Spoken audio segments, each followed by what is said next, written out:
Ashley here. Just want to talk about leaking when you cough, laugh, or sneeze. It's something that I see happening a lot during pregnancy and postpartum, especially postpartum, but I do see it a lot starting in pregnancy because there's more pressure in your abdominal cavity and it changes the way your system is working. So first of all, what is stress incontinence? Stress urinary incontinence, SUI. It is when you leak urine, when you cough, laugh, or sneeze, or are exercising, or there's some type of stress force that's being pushed down and it's causing a leaking, okay? Now, although this happens a lot during that season of life, it doesn't have to be the way, okay? I know a lot of people joke like, oh, that's just what happens when you become a mom. Not necessarily, guys, okay? I've seen like hundreds of moms that came to me who were leaking urine and for the longest time thought that this is just how it had to be because all their friends talked about it, their mom talked about it, they see it in the media, and then they realize that, wow, it doesn't have to be this way and they've changed, okay? So I'm gonna teach you a very simple strategy to help with this. Now, don't think that this is like gonna necessarily be like the magic pill, but I've seen this change a lot of people's lives. So it's a really good, safe thing to start to try and see if it helps you too. All you're gonna need is a chair, your hand, possibly a balloon if you have one, and if not, that's cool because you have your hand, right? Grab either the balloon or just have yourself find a chair and let's get started.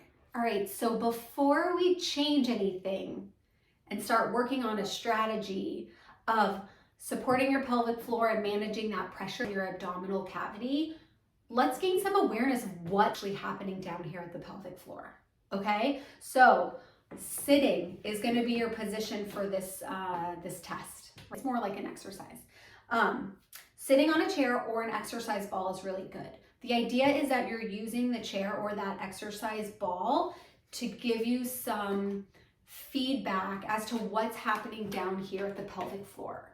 So reminder, in case you don't know this already, the pelvic floor are a group of muscles that are between your pubic bone, tailbone, and sit bones, like this diamond shape, okay? This is the vaginal opening, this is the anus, this is the perineum, which is the space between the vagina and anus. So whatever surface you're sitting on, a chair or the exercise ball, I advise it not be a couch, but a firm chair. You should be able to feel some of those muscles there or just some of this part of your body, okay? For this exercise, you need to be sitting, not directly on your sit bones, but a little bit forward. You're gonna be on this triangle, sit bone, pubic bone. Not roll back on your sit bones, so don't be slumping back here. Get up on your sit bones and then lean forward a little bit. Not so far. You can still feel your sit bones, but the front of them, okay? You should feel maybe your perineum, maybe your vagina, maybe the bottom part of your vagina on the surface you're on, okay? If you don't, shift where you are. All right, step 2. If you don't have a balloon, because this is a great tool to use for this exercise, use your fist with a very small little opening that you create, okay? Not so tight that there's no opening, just a little baby one, not as big as a straw, just a little pinhole of an opening, okay? Because you need to have resistance. I'm gonna have you blowing into your fist or a balloon. So make sure you're seated correctly. You have either your balloon or your hand with you, okay? You have some awareness to your pelvic floor because I told you what you're, the way you're sitting, you need to be able to feel that. So when you're blowing into the balloon and your fist, just take note of anything that's happening down below, okay? So let's go. I'm gonna blow into the balloon.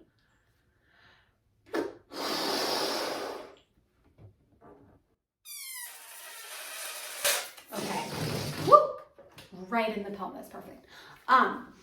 Okay, so what did you feel? Did you leak any urine? You don't have to tell me, obviously, right? But just take note. Did you feel a pushing down type of a pressure into the chair or the ball? Did you feel a lift up? Kind of like what happened? You're gonna maybe need to go through this a few times because maybe you didn't notice anything. And that's just a sign that you need to work on gaining awareness of your pelvic floor because there might not be that connection from the brain to that part of the body at the moment. Oftentimes during pregnancy and postpartum, that connection kind of gets interrupted, especially postpartum, but sometimes during pregnancy as well, because we haven't yet really tapped into that part of our body, unless you've been doing a lot of it with birth preparation, possibly, but also just postpartum, there is a disruption to that neural pathway, that connection after childbirth, and it's really important to rework on that and regain that. But that's a topic for another day. So try this a few more times. I'll try it with my fist this time. So you inhale, exhale into your fist or balloon. Notice the first time too much air came out. That doesn't do much, but then it was tighter.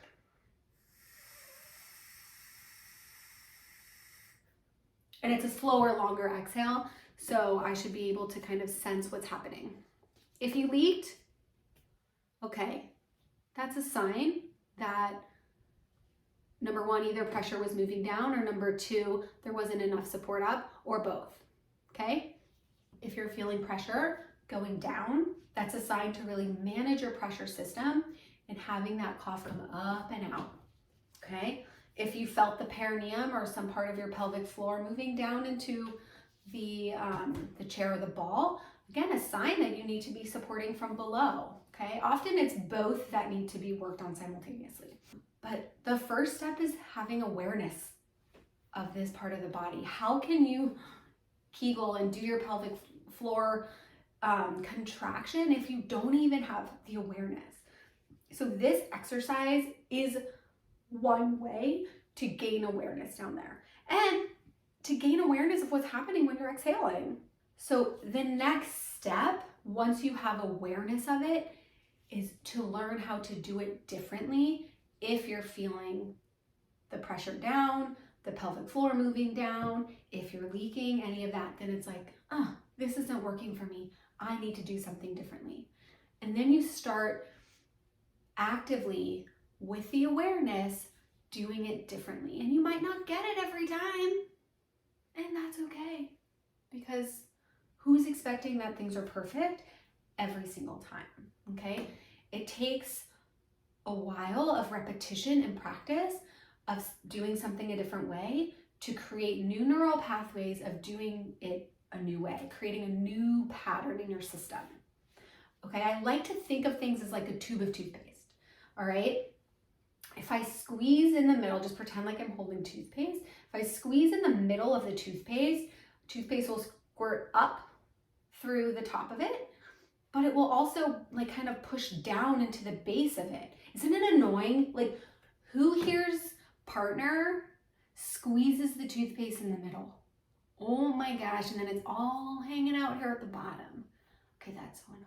It's like, oh, can we just squeeze it from the bottom and work it up? That's what we need to do with your pelvic floor, okay? And your breath as you exhale with a cough, a laugh, a sneeze, okay? Right? I think that you can get this picture of the toothpaste. So now that we have awareness of what's happening in our body, maybe a little bit more than you did previously, let's just work on exhaling. Into the balloon is harder because it's more resistance usually, and you can change the resistance of your hand. So maybe use your hand, and as you exhale slowly, I want you to think about Kegeling up and in. So if you don't remember how to do a Kegel, if you haven't watched past episodes or any of my other content to see how to do a Kegel correctly, it's anus, muscles around the anus, so it's closing the anus, closing the vagina, and then an upward lift. I like to think of those toy grabbers. They're closing and lifting, okay? We're gonna pretend like they actually work and grab stuff, because we all know that they're really like rigged and they kind of grab and they're like, Meh. I had this experience just at an arcade with my kids this past week. It was horrible how it's just rigged, but I guess it's a good learning experience. Anyways, let's be the pelvic floors that don't drop the toys, okay? So as you exhale, so let's start with an inhale, okay? Inhale. As you exhale, anus, vagina, lift up and in as you're exhaling. The tube of toothpaste, it's starting from below and coming up and out your mouth. You're doing the pelvic floor contraction. You're managing your pressure because you're moving it up and out your mouth. How simple is that? So you should feel that movement, that lift action, or that closing action of the anus or the vagina on the surface you're sitting on, chair or the ball, okay? If you don't, it's okay, you just started. You have to practice this to start to gain the awareness, okay? And with the repetition of just practicing when you're not really coughing, laughing, and sneezing, it'll start that pathway from the brain to the pelvic floor of when this person exhales, this is what's supposed to happen. But it's not always enough to just train it when you're faking it, like just blowing into your balloon, which is harder. So that's like a progression, blowing into your hand. But it's actually necessary that you train it with the act of coughing, laughing, and sneezing. Okay? Same strategy, but actually starting to be like, oh, I'm gonna cough, oh, I'm gonna laugh. Actually, not, oh, I'm gonna laugh, but oh, I'm laughing. Being aware of what's happening. Oh, I don't wanna leak. I gotta send my laugh out. Get really loud with it, you know, project it out your mouth and do your pelvic floor from below. So hopefully this was helpful. Maybe it was a little bit eye-opening or enlightening to hear that it really is that simple. But it takes a lot of repetition and a lot of practice, and there could be some underlying issues going on, okay, that might need to be addressed as well. So let's not disregard that this tactic might not be the only thing that someone needs, but often it's like icing on the cake, you know? For a lot of people, this is enough. If it's not enough, that might be a sign that you need a little bit more. Okay, you might need to get your pelvic floor looked at by a professional pelvic floor physical therapist or a urogynecologist or a urologist, okay? To take a better look, see if there's something else going on that needs to be addressed as well. But this is a nice, safe exercise that you can practice to see if it is helpful. Good luck, and let me know how it goes or if you have any questions.